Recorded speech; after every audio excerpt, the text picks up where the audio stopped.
اعوذ باللہ من الشیطان اللعین الرجیم بسم اللہ الرحمن الرحیم الحمد للہ رب العالمین وصلی اللہ علی محمد وآلہ الطاہرین ولعنۃ اللہ علی اعدائہم اجمعین من الآن الی لقاء یوم الدین اما بعد۔ محترم سامعین و ناظرین کرام، کتاب صرف ہے۔ اس کتاب میں ہم نے گزشتہ درس میں جو سوالات اور جوابات دیے تھے، آج ہم انشاءاللہ نئی بحث کے آغاز میں ہیں، نئی بحث کے آغاز کرنے جا رہا ہے۔ تو وہ کیا ہے؟ فعل ہے۔ فعل اصل میں فعل کی تعریف کیا ہے اور اس کی تقسیم ہم کرتے ہیں۔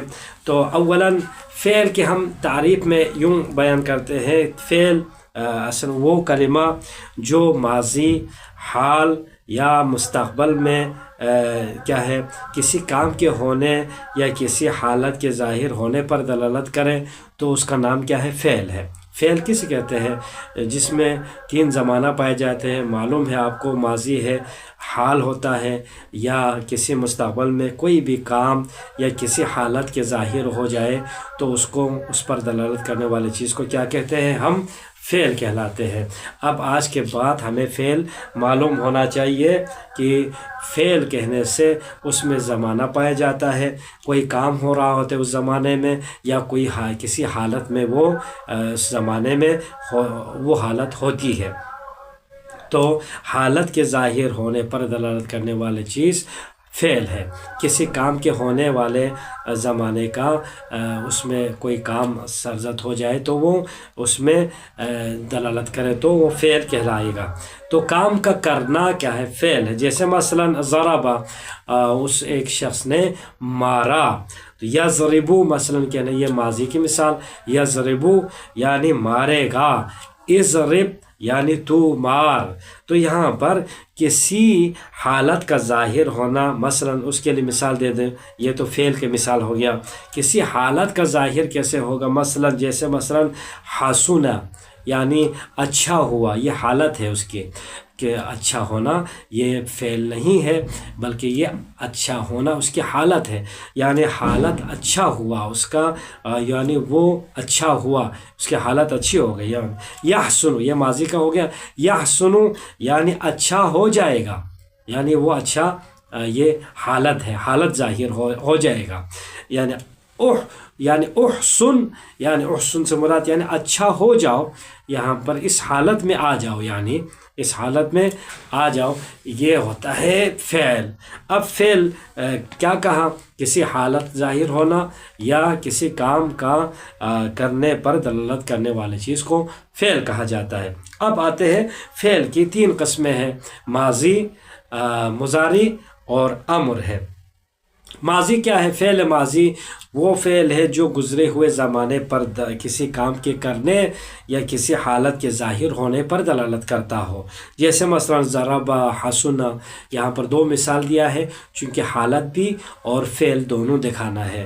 چونکہ ضربہ یعنی ایک شخص نے مارا، یہ فعل ہو گیا گزشتہ زمانے میں، اور حسن یعنی وہ شخص اچھا ہوا، یعنی وہ شخص اچھا ہوا، تو یہ اس کی فعل کیا ہے؟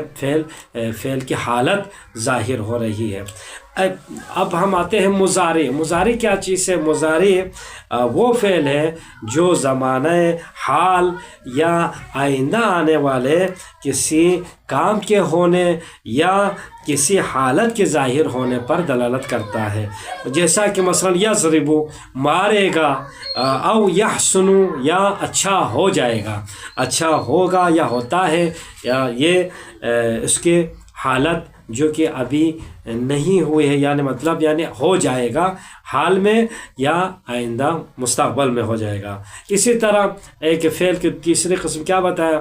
امر ہے۔ امر کیا ہے؟ وہ فعل ہے جو کسی کام یا حالت کی طلب پر دلالت کرے۔ کوئی حالت طلب کر رہا ہے یا کوئی فعل طلب کر رہا ہے تو اس کو فعل امر کہا جائے گا۔ مثلا اضرب تو مار، یہاں پر یہ فعل جو مارنے والے چیز ہے وہ طلب کر رہا ہے۔ اسی طرح احسن اچھا ہو جاؤ، یہ اس کی صورت اور ہیئت کو طلب کر رہا ہے، یعنی اچھے اخلاق سے مثلا اس حالت میں آ جاؤ۔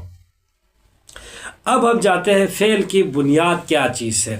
فعل کی بنیاد مصدر ہے اور فعل مصدر سے ہی بنتا ہے۔ اب اس مصدر کو ہمیں سمجھنا ہے، مصدر کیا ہے، مصدر کی تعریف کیا ہے؟ تو مصدر وہ کلمہ ہے جو صرف کسی کام یا حالت کے وقوع پر دلالت کرتا ہو۔ مثلا کوئی فعل ہے یا کوئی حالت ہے، اسی کو ہی بتانا ہے بس، اس سے نہ ماضی سے سروکار ہے، نہ مضارع سے سروکار ہے، نہ امر سے سروکار ہے، بس ایک واقع ہونا ہے وہ فعل، اسی فعل کی نشاندہی کرنے کا نام کیا ہے؟ مصدر ہے۔ جیسا کہ مثلا خروج یعنی خارج ہونا، خروج کیا ہے؟ خارج ہونا ہے۔ حسن مثلا اچھا ہونا، خوبصورت ہونا، یہ خوبصورت ہونا کیا بتا رہا ہے؟ کوئی زمانہ ہے اس میں؟ نہیں ہے۔ کوئی مکان ہے؟ کوئی کیا ہے فعل ہے؟ نہیں ہے، بلکہ یہ مصدر ہے۔ خارج ہونا اور اچھا ہونا ایک کیا ہے؟ مصدری معنی ہے۔ اب مصدر کی علامت کیا ہے؟ مصدر کو ہم کیسے پہچانیں؟ یہ فعل ہے اور یہ مصدر ہے، کیسے پہچانیں؟ تو اگر اس کو اگر ہم اپنے اردو میں اگر ترجمہ کریں عربی کو، تو اس کے آخر میں آپ نا کا لفظ آ جاتا ہے۔ اردو میں مصدری معنی اردو میں نا کا لفظ آ جائے اور اس نا کو ہٹا دے تو اس وقت وہ کلمہ فعل امر میں تبدیل ہو جاتا ہے۔ مثلا ضرب مارنا۔ اب اس مارنے کو، مارنا نون الف نا آخر میں آیا، ہم نے ترجمہ کیا مارنا، ضربن کو ہم نے کیا کہا؟ مارنا۔ اب یہاں پر یہ مصدر ہونے کی علامت یہ ہے، نا کو آخر سے ہٹا دیں، نا کو آخر سے ہٹائے تو کیا ہوگا؟ مار یعنی دیکھو فعل امر ہو جائے گا۔ امر ہونا یہ دلیل ہے کہ کیا ہے؟ یہ مصدر ہے، تو کیا ہو گیا؟ مار ہو جائے گا۔ اسی طرح فعل ماضی کو براہ راست مصدر سے لیا جاتا ہے، فعل ماضی کو براہ راست مصدر سے لیا جاتا ہے، اور فعل مضارع اور امر کو مصدر سے نہیں لیا جاتا، بلکہ مضارع کو ماضی سے جبکہ امر کو مضارع سے لیا جاتا ہے۔ یعنی اول درجے پر مصدر ہے، پھر اس کے بعد اس سے ماضی نکلتا ہے، پھر ماضی سے مضارع نکل آتا ہے، پھر مضارع سے امر نکل آتا ہے، تو یہ بن جائے گا فعل کے سلسلہ بن جائے گا۔ یعنی ہم یہ نہیں کہہ سکتے کہ مصدر سے مضارع نکل آیا، ہم یہ نہیں کہہ سکتے کہ امر سے یعنی مصدر سے امر نکل آیا، نہیں، ایک ترتیب ہے۔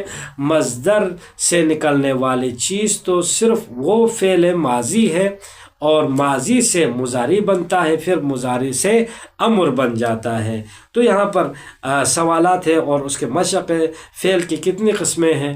تو اس کا جواب مہیا ہو گیا، فعل کی 3 قسمیں ہیں، ماضی، مضارع اور امر۔ اور مصدر اور فعل میں فرق کیا ہے تو یہ بھی بتا دیا۔ مصدر اس کے لیے زمان چاہیے، اس کے لیے کیا ہے؟ زمانہ تینوں میں سے ایک ہونا چاہیے، اور مصدر میں کوئی زمانہ نہیں ہے، بلکہ فعل ہونے میں اور حالت ہونے میں دونوں ایک جیسا ہے، مگر زمانے کے حساب سے یہ دونوں اختلاف رکھتے۔ دوسری فرق کیا ہے؟ مصدری معنی اور فعل کے معنی میں فرق ہے۔ اب تیسرا سوال کیا ہے؟ مندرجہ کلمات جو چند کلمات یہاں پر ہے، مصدر اور فعل کو ہمیں علیحدہ کرنا ہے۔ مثلا احسان کیا ہے؟ نیکی کرنا، اور احسان کو احسن کرے تو ہمیں پتہ چلے گا یہ نیکی کر، یعنی نیکی کرنے سے کر ہو جائے گا، تو یہ مصدر کا معنی بن گیا، احسان مصدر ہے۔ محسن نیکی کرنے والا، اب یہاں پر ہم کیا کریں گے؟ نیکی کرنے والا کو ہم کیا کہیں گے؟ یہاں پر یہ مصدر، یہ فعل ہے، اور یہ کیا ہے؟ محسن بھی مصدر ہم کہیں گے، نیکی کرنے والا، یا اس میں فاعل کا صیغہ ہم کہیں اس کو، محسن مفعل کے وزن پر ہے، اور مصدر بھی بن جاتا ہے۔ یہ عدن یعنی جگہ کا نام ہے، عدن جگہ کا نام ہے۔ نوم یہاں پر سونا اس کا یہ نام ہے، اور یہ مصدر ہے۔ عدن بھی ہم مصدر کہیں گے۔ اور جا آیا، تو یہاں پر آیا یہ مصدر کا معنی تو نہیں دیا، کوئی شخص آیا ہے تو یہاں پر یہ فعل ماضی ہو جائے گا۔ ینصر مدد کرتا ہے، ترجمہ مدد کرتا ہے، تو یہاں پر یہ فعل مضارع ہے۔ نسجن بننا، نسجن بننا یہاں پر یہ مصدر ہے، اور ختن کسی جگہ کا نام ہے۔ انشاءاللہ ابھی ہم اس کے بعد فعل معلوم اور فعل مجہول ہم بتاتے ہیں۔ فعل معلوم کیا چیز ہے، فعل مجہول کیا چیز ہے۔ فعل کی دو قسمیں، ابھی تین قسمیں ہو گئی، ایک اور قسم ہے، وہ کیا ہے، ہم قسم کہیں فعل یا مجہول ہو، معلوم ہوگا یا مجہول ہوگا۔ کیا مطلب معلوم اور مجہول سے مراد، یعنی جس فعل کا فاعل ذکر ہو اسے فعل معلوم کہا جاتا ہے۔ مثلا جیسے کہ ضربا زید بکرن، زید نے بکر کو مارا، گزشتہ روز زید نے بکر کو مارا۔ اب جس فعل کا یہ یہاں پر فاعل ذکر ہے وہ کیا ہے، زیدن ہے، تو یہاں پر ذکر فاعل ہو تو اس کو ہم کیا کہیں، فعل معلوم کہیں گے۔ اور جس فعل کا فاعل ذکر نہیں کیا گیا ہو اور فعل کی نسبت اس مفعول کی طرف دی گئی ہو تو اسے فعل مجہول کہا جائے گا۔ مثلا یہ مفعول چونکہ فاعل کا قائم مقام بن کے آتا ہے، اس لیے اسے ہم کیا کہیں گے، نائب فاعل کہیں گے، چونکہ فاعل تو نہیں ہے، مفعول اس کی جگہ پر آیا ہے تو اس کو ہم نائب فاعل کہتے ہیں۔ جیسے ضربا بکرن، اوپر ضربا زیدن بکرن تھا، اب وہ بکرن اس زیدن کی جگہ پر آ کے بیٹھا ہے تو اس بکر کو ہم کیا کہیں گے، یہ نائب فاعل کہیں گے، اور بکرن ہم کہتے ہیں چونکہ ضربا یہاا پر مجہول کا صیغہ آیا ہے تو یہ بکرن کیا ہے، نائب فاعل ہے۔ ترجمہ کیا ہوگا، مثلا ضرب بکرن یعنی بکر کو مارا گیا، یہاں پر دیکھو فاعل ذکر نہیں ہے، کس نے مارا ہے پتہ نہیں ہے، بلکہ بکرن کو مارا تو گیا ہے، وہ کس نے مارا ہے پتہ نہیں ہے، لہٰذا وہ فاعل کی جگہ پر مفعول آ کے بیٹھا ہے۔ اسی بنا پر فعل یا معلوم ہوتا ہے یا فعل مجہول ہوتا ہے۔ کیا مطلب، یعنی یا وہ فاعل رکھتا ہے فعل تو وہ معلوم ہے، یا نائب فاعل ہے یعنی وہ مجہول ہے۔ واضح رہے، بس یہاں پر ایک بات یاد رکھنے کی ہے، فعل مجہول کو ڈائریکٹلی براہ راست مصدر، فعل مجہول کی بات ہو رہی ہے، ہاں فعل مجہول ڈائریکٹ مصدر سے نہیں بنایا جاتا ہے، بلکہ اس کے ماضی کو ماضی معلوم سے ہی بنایا جائے گا۔ پتہ چلا آج کے بعد کہ فعل مجہول کہاں سے بنتا ہے، فعل معلوم تو مصدر سے بن جاتا ہے، فعل ماضی معلوم مصدر سے بن جاتا ہے، پھر فعل ماضی مجہول اسی ماضی معلوم سے ہی بن جاتا ہے۔ اسی طرح اس کے مضارع کو مضارع معلوم سے ہی بنایا جاتا ہے، اور امر مجہول کو مضارع مجہول سے ہی بنایا جاتا ہے۔ بس فرق واضح ہونا چاہیے، فعل معلوم سے فعل ماضی معلوم سے فعل ماضی مجہول بن جاتا ہے، اور فعل مضارع مجہول فعل مضارع معلوم سے بن جاتا ہے، اور فعل امر مجہول مضارع مجہول سے بنتا ہے۔ بس ماضی معلوم سے ماضی مجہول، مضارع معلوم سے مضارع مجہول، اور مضارع مجہول سے امر مجہول بن جاتا ہے۔ اس اشتقاق وضاحت انشاءاللہ ہم بعد میں کریں گے، اور فعل کے صیغے آپ کو بنایا تھا پہلے کہ وہ بھی ہم ذکر کرتے ہیں، چونکہ یہ ریپیٹ ہو رہے ہیں اس وجہ سے ہم تھوڑے جلدی میں بھی ہیں، پہلے بھی بیان کیا جا چکا ہے، اس وجہ سے تاکہ آپ لوگوں کے ذہن میں راسخ ہو جائے اس لیے تھوڑا سا ریپیٹ کر رہے ہیں۔ فعل کے صیغے کیسے بنایا جاتا ہے، مثلا فعل کے صیغے فاعل اور نائب فاعل ہوتا ہے، فعل کے اندر فاعل ہوتا ہے یا نائب فاعل ہوتا ہے، یہ پتہ چلا. یا وہ کیا ہے، غائب ہوگا یا حاضر ہوگا یا متکلم کا صیغہ ہوگا. یہ آپ کو پتہ ہے فعل کے اندر کیا ہوتا ہے، یہ تو چیزیں ہوتی ہیں. یا فاعل ہوتا ہے یا نائب فاعل ہوتا ہے یا کیا ہے، غائب کا صیغہ ہے یا حاضر کا صیغہ ہے، متکلم کا صیغہ ہے. اسی تقسیم کو ملحوظ نظر رکھ کر اس کے لحاظ سے فعل کو ہم کہیں گے غائب اور حاضر اور متکلم کا نام دیا گیا ہے. چونکہ دیکھو فعل ایک صیغہ لانے سے کیا ہوگا، اس میں 3-4 چیزیں آئیں گی. ایک تو فاعل کو دیکھا جائے گا، دوسرا یہ غائب کا ہے یا حاضر کا ہے یا متکلم کا ہے.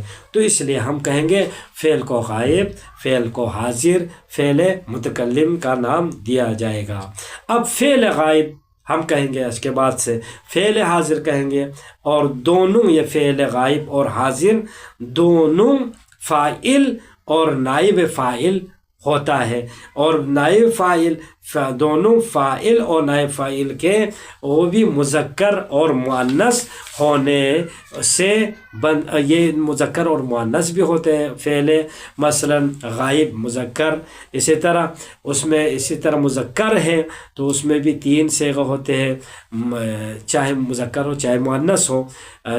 مفرد، تثنیہ اور جمع ہونے سے تبدیل ہوتے ہیں، وہ صیغہ تبدیل ہو جاتے ہیں. اور ہر عنوان اپنی ایک خاص صورت رکھتا ہے. مثلا ضربہ کی خاص کیا ہے صورت ہے، ضربہ کی خاص صورت ہے.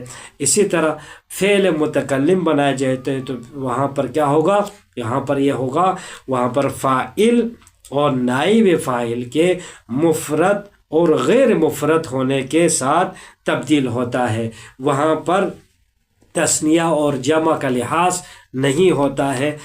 کہاں پر، متکلم میں. وہاں پر اسی لیے کہتے ہیں کہ مفرد اور غیر مفرد کہنے سے تثنیہ اور جمع آ جاتے ہیں. اما غائب اور حاضر میں کے صیغوں میں وہاں پر مفرد، تثنیہ، جمع کا تصور ہوتا ہے. بس وہاں پر 3 تبدیلی ہو جاتی ہے، متکلم میں 2 تبدیلی ہے، مفرد یا غیر مفرد ہوتے ہیں. اور اس کی 2 صورتیں ہیں جو کہ بیان کیا گیا ہے، اوپر بیان کی گئی ہے. اوپر 2 صورتوں میں سے ہر ایک کو صیغہ کہا جاتا ہے، ہر ایک کو صیغہ کہا جاتا ہے، اور اسے فاعل یا نائب فاعل کے نام سے پکارتے ہیں. چنانچہ کہتے ہیں کہ مفرد کیسے کہیں گے، ان کو ہم ایک جملے میں بیان کرنا چاہے تو اس طرح ہوگا: مفرد مذکر غائب کا صیغہ، اسی طرح تثنیہ مذکر غائب کا صیغہ، اور جمع مذکر غائب کا صیغہ. ایک ترتیب سے رکھے تو ہمارے ذہن میں آسانی پیدا ہوتی ہے. وَإِلَّا جو ابھی میں نے بیان کیا ہے کہ نائب ہوتا ہے، فاعل ہوتا ہے، پھر اس کے کیا ہے مذکر ہوتا ہے، مؤنث ہوتا ہے، پھر اس طرح سے کیا ہے وہ مذکر کے بھی مفرد ہوتا ہے، تثنیہ ہوتا ہے، جمع ہوتا ہے، پھر مفرد غیر اس طرح کہنے سے سمجھ میں نہیں آ جاتا ہے. لہٰذا یہیں سے واضح ہو جاتا ہے کہ غائب اور فعل حاضر کے 6 صیغے ہوتے ہیں اور متکلم کے 2 صیغے ہوتے ہیں. پس ہر فعل کے 14 صیغے ہیں.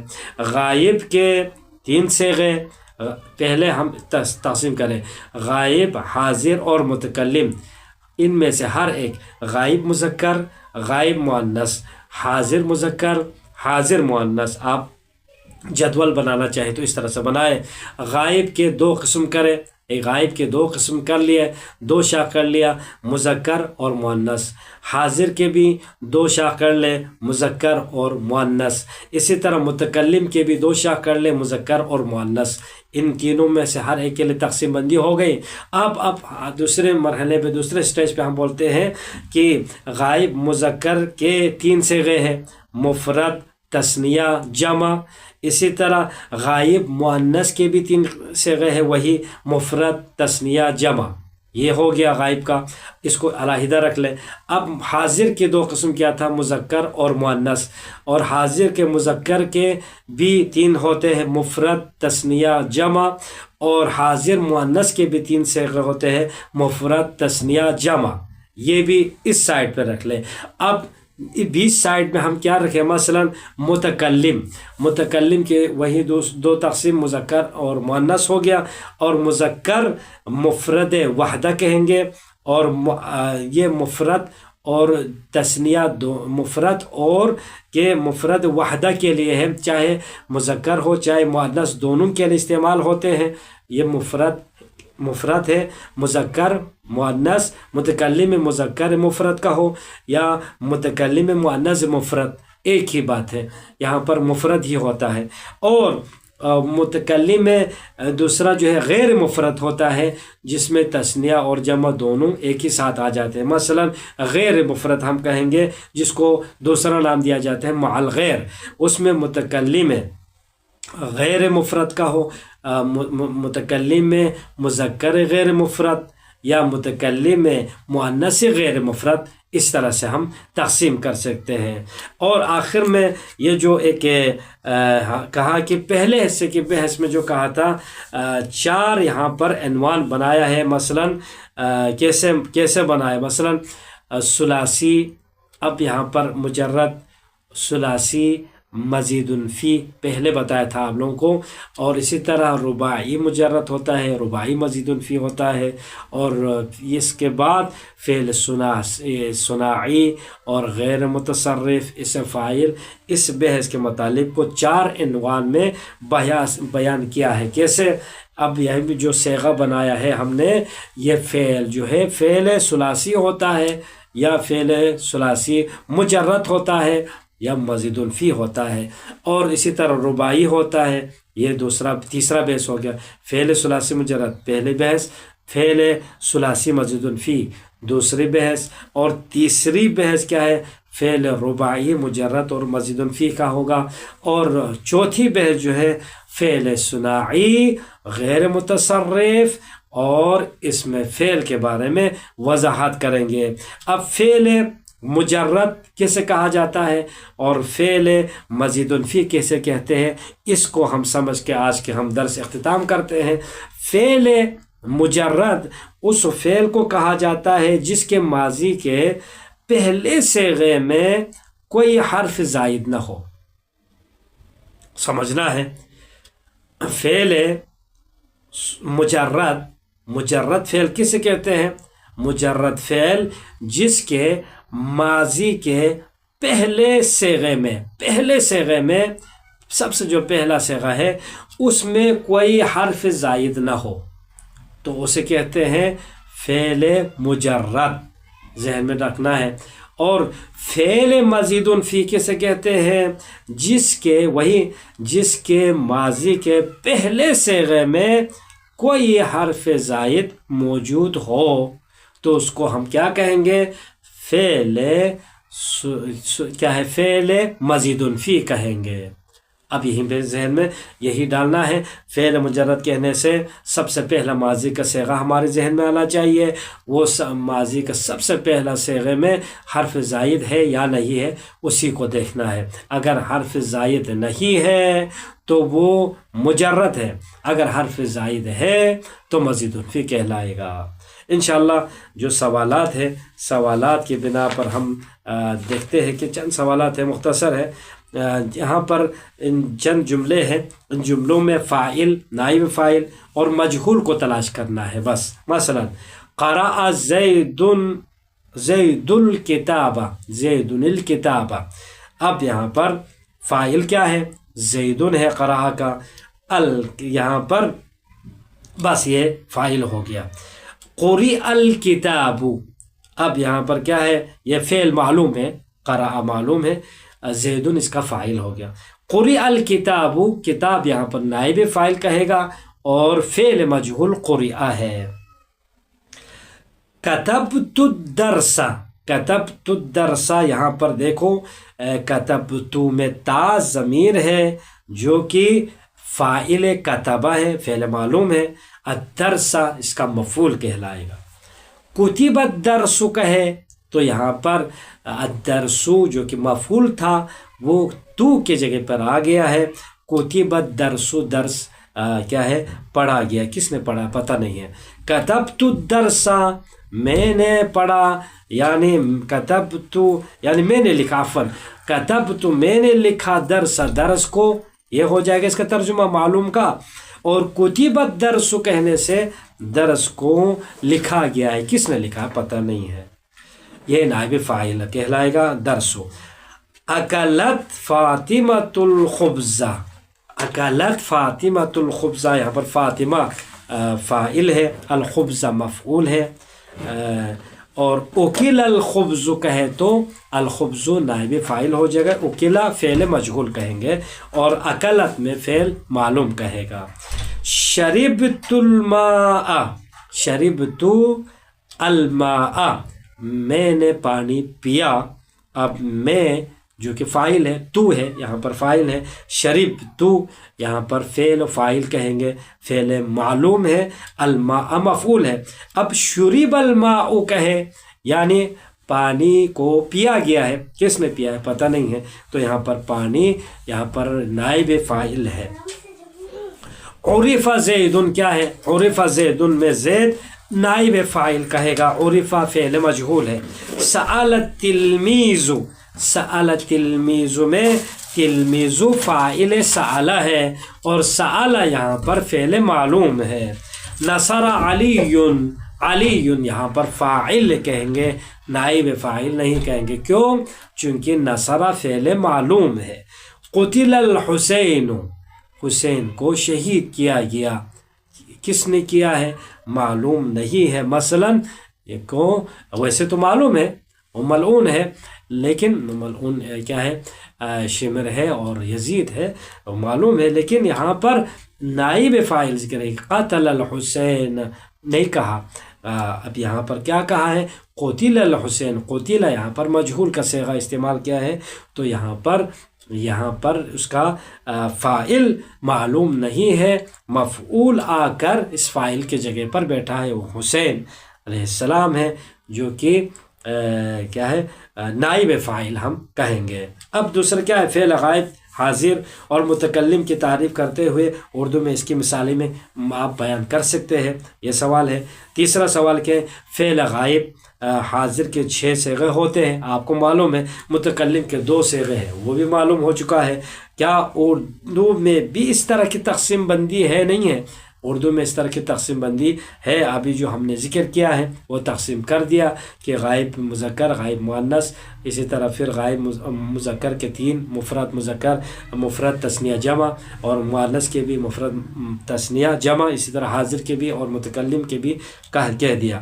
آخر میں ہر فعل کا ایک معلوم ہوتا ہے اور مجہول بھی ہوتا ہے، اور ہر فعل کا معلوم اور مجہول کس سے بنایا جاتا ہے، تو اس کا جواب بھی واضح ہو گیا ہے.